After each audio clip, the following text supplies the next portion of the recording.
Marcos capítulo 4. A parábola do semeador. E outra vez começou a ensinar junto ao mar, e ajuntou-se a ele grande multidão, de sorte que ele entrou e assentou-se num barco sobre o mar, e toda a multidão estava em terra junto ao mar. E ensinava-lhes muitas coisas por parábolas.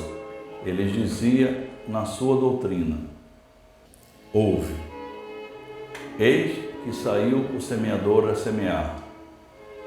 E aconteceu que, semeando ele, uma parte da semente caiu junto ao caminho, e vieram as aves do céu e a comeram.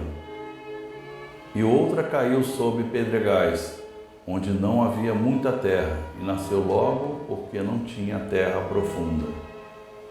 Mas saindo o sol, queimou-se, e porque não tinha raiz, secou-se.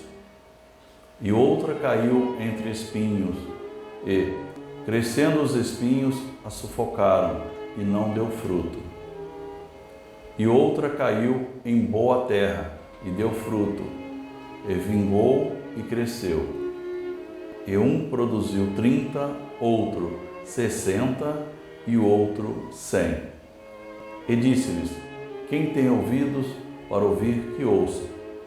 E quando se achou só, os que estavam junto dele, com os 12, interrogaram-no acerca da parábola. E ele disse-lhes: A vós vos é dado saber os mistérios do reino de Deus, mas os que estão de fora, todas essas coisas se dizem por parábolas, para que vendo vejam e não percebam, e ouvindo ouçam e não entendam, para que se não convertam, eles sejam perdoados os pecados. E disse-lhes: Não percebeis esta parábola? Como, pois, entendereis todas as parábolas? O que semeia, semeia a palavra. E os que estão junto ao caminho são aqueles em quem a palavra é semeada. Mas tendo eles a ouvido, vem logo Satanás e tira a palavra que foi semeada no coração deles. E da mesma sorte os que recebem a semente sobre pedregais, que, ouvindo a palavra, logo com prazer a recebem, mas não têm raiz em si mesmos, antes são temporãos. Depois, sobrevindo tribulação ou perseguição por causa da palavra, logo se escandalizam. E os outros são os que recebem a semente entre espinhos, os quais ouvem a palavra, mas os cuidados deste mundo e os enganos das riquezas e as ambições de outras coisas, entrando, sufocam a palavra e fica infrutífera. E os que recebem a semente em boa terra são os que ouvem a palavra e a recebem e dão fruto, um a 30, outro a 60 e outro a 100 por um. A parábola da candeia. E disse-lhes: Vem, porventura, a candeia para ser posta debaixo do cesto ou debaixo da cama?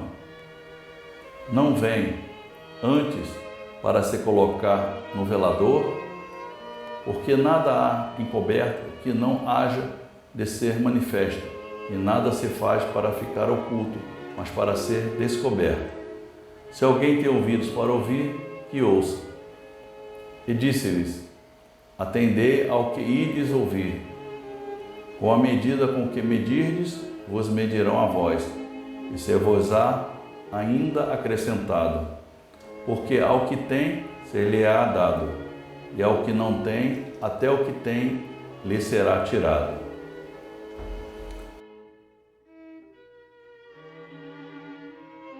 A parábola da semente. E dizia: O reino de Deus é assim, como se um homem lançasse semente à terra, e dormisse e se levantasse de noite ou de dia, e a semente brotasse e crescesse, não sabendo ele como. porque a terra por si mesma frutifica, primeiro a erva, depois a espiga e por último o grão cheio na espiga.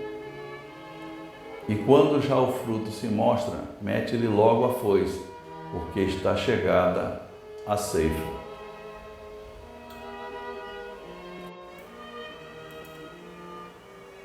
A parábola do grão de mostarda.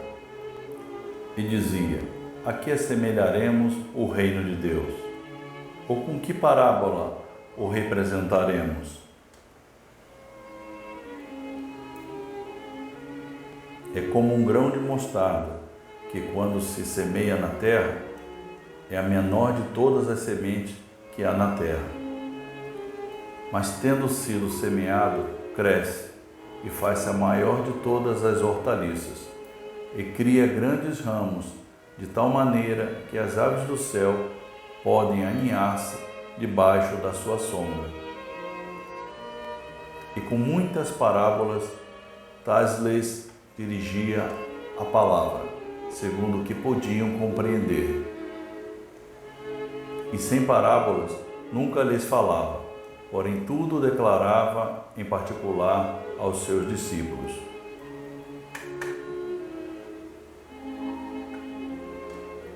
Jesus apazigua a tempestade. E naquele dia, sendo já tarde, disse-lhes: passemos para a outra margem. E eles, deixando a multidão, o levaram consigo, assim como estava, no barco. E havia também com ele outros barquinhos. E levantou-se grande temporal de vento, e subiam as ondas por cima do barco, de maneira que já se enchia de água. E ele estava na popa dormindo sobre uma almofada. E despertaram-no, dizendo-lhe: Mestre, não te importa que pereçamos? E ele, despertando, repreendeu o vento e disse ao mar: Cala-te, aquieta-te. E o vento se aquietou, e houve grande bonança. E disse-lhes: Por que sois tão tímidos? Ainda não tendes fé? E sentiram um grande temor e diziam uns aos outros: Mas quem é este que até o vento e o mar lhe obedecem?